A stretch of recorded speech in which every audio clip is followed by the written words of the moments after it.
کبھی وہ محسوس ہوا ہے کہ آپ تھکے نہیں ہیں مگر اندر کچھ خالی سا ہے؟ دل پر جیسے کوئی بوجھ تو نہیں مگر روح میں ایک عجیب سی ایک انجانی بے چینی سی ہے۔ آج ہم اسی کیفیت کی گہرائی میں ذرا اتر کر دیکھتے ہیں۔ ہمارے سامنے توجہ کی معیشت اور اندرونی سکون سے کچھ بہت گہری باتیں ہیں جو کہتی ہیں کہ یہ احساس یہ کام کی زیادتی کا نہیں ہے، یہ دراصل ہماری توجہ کے قتل کا نوحہ ہے۔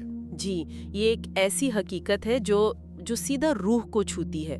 تحریر بالکل صحیح نشاندہی کرتی ہے کہ آج کا انسان وہ مر نہیں رہا، وہ تو آپ کہہ لیں بکھر رہا ہے۔ بکھر رہا ہے؟ ہاں، اس کی توجہ، اس کا وہ اندرونی سکون، زندگی سے جڑا اس کا مقصد، یہ سب کچھ خلفشار یعنی ڈسٹریکشن کی دھند میں جیسے گم ہو رہا ہے۔ ہم ایک ایسی معیشت میں جی رہے ہیں جو اصل میں ہماری توجہ کو نیلام کر رہی ہے۔ اور ستم ظریفی دیکھیں، ہم سمجھتے ہیں کہ شاید ان اسکرینوں میں کھو کر ہم آرام پا رہے ہیں، سکون مل رہا ہے، مگر حقیقت میں کیا ہو رہا ہے؟ ہم اپنا قیمتی وقت، اپنی سوچنے سمجھنے کی صلاحیت، یہاں تک کہ اپنی روح کے جو نازک حصے ہیں وہ سب اسی ڈیجیٹل دنیا کی نظر کر رہے ہیں۔ بالکل۔ تحریر میں سٹریس اور ڈسٹریکشن کا جو فرق بتایا گیا ہے وہ بہت اہم ہے میرے خیال میں۔ جی، فرق بہت گہرا ہے۔ دیکھیں، سٹریس جسم اور ذہن کو تھکا دیتا ہے، یہ ٹھیک ہے، مگر اس تھکن کے بعد آپ خود کو سنبھال سکتے ہیں، آرام کر کے، وقفہ لے کر۔ ہاں، واپسی ممکن ہے۔ واپسی ممکن ہے، لیکن ڈسٹریکشن یہ روح کو تھکاتا ہے، یہ انسان سے اس کی موجودگی چھین لیتا ہے، لمحہ موجود میں جینے کی صلاحیت۔ یہ ایک ایسی کیفیت طاری کرتا ہے جس کے بعد انسان بھول جاتا ہے کہ وہ کون تھا، وہ کہاں کھڑا تھا۔ تحریر اسے ایک ایسی خطرناک قید کہتی ہے جس کے قیدی بھی ہم خود ہیں اور دربان بھی۔ یعنی آزادی کا دروازہ ہمارے اپنے ہاتھ میں ہے مگر ہم اسے کھول نہیں پا رہے۔ یہ خیالی کتنا پریشان کن ہے کہ ہر بار جب ہماری توجہ بھٹکتی ہے ہم اپنے وجود کا ایک ایک حصہ کھو دیتے ہیں۔ جی، تحریر کہتی ہے کہ خلفشار وقت نہیں چراتا، یہ ہماری موجودگی چرا لیتا ہے۔ ہم لمحے موجود میں ہوتے ہوئے بھی وہاں نہیں ہوتے۔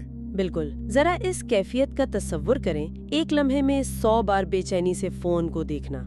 یہ عادت، یہ عمل ہمیں کتنی بار زندگی کو جینے سے، اپنے پیاروں کو وقت دینے سے یا خود اپنے اندر کی آواز سننے سے روک دیتا ہے۔ تحریر کا ایک جملہ ہے جو بالکل دل پر نقش ہو جاتا ہے کہ جو انسان اپنے ذہن کا مالک نہیں رہتا، دنیا اسے اپنا غلام بنا لیتی ہے، اور یہ غلامی صرف جسمانی نہیں، یہ روح کی غلامی ہے۔ تو پھر اس بکھراؤ سے نکلنے کا راستہ کیا ہے؟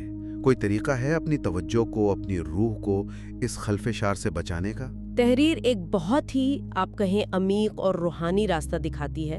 وہ کہتی ہے، اپنی توجہ کو عبادت کا درجہ دے دو۔ عبادت کا درجہ؟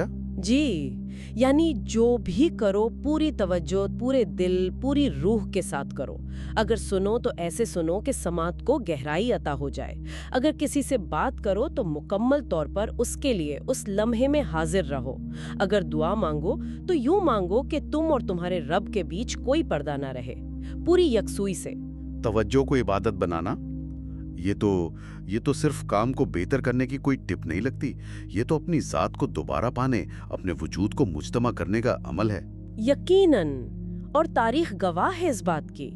دنیا میں بامانی تبدیلیاں وہی لوگ لائے ہیں، لازوال کام وہی کر گئے ہیں جو اپنی توجہ کو ایک نقطے پر مرکوز کرنا جانتے تھے، جو خلفشار کی ان لہروں پر سوار ہونے کے بجائے اپنے اندر کے سکون میں لنگر انداز ہونا سیکھ گئے تھے۔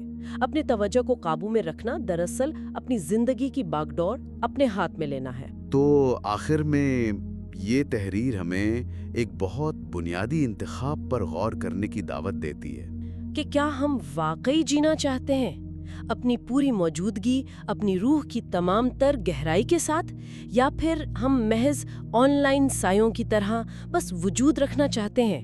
یاد رکھنے کی بات ہے، سٹریس ہمیں گرا سکتا ہے مگر ڈسٹریکشن تو ہمیں مٹا سکتا ہے، ہمیں غائب کر سکتا ہے جیسے ہم تھے ہی نہیں۔ جی، اور یہ جو خطرناک قید کا ذکر ہوا، سب سے غور طلب نقطہ یہ ہے کہ اس قید کی دیواریں باہر نہیں ہیں، وہ ہمارے اپنے اندر ہیں۔ ہمارے اندر؟ تو کیا اپنی بکھری ہوئی توجہ کو سمیٹنا، اسے دوبارہ اپنا مالک بنانا، کیا یہی اس قید سے رہائی کی واحد کنجی ہے؟ کیا یہی اپنی روح کو مرنے سے بچانے اور اپنے وجود کو دوبارہ زندہ کرنے کا واحد راستہ ہے؟ یہ سوال، یہ امکان، یہ ہم سننے والوں کے غور و فکر کے لیے چھوڑ جاتے ہیں۔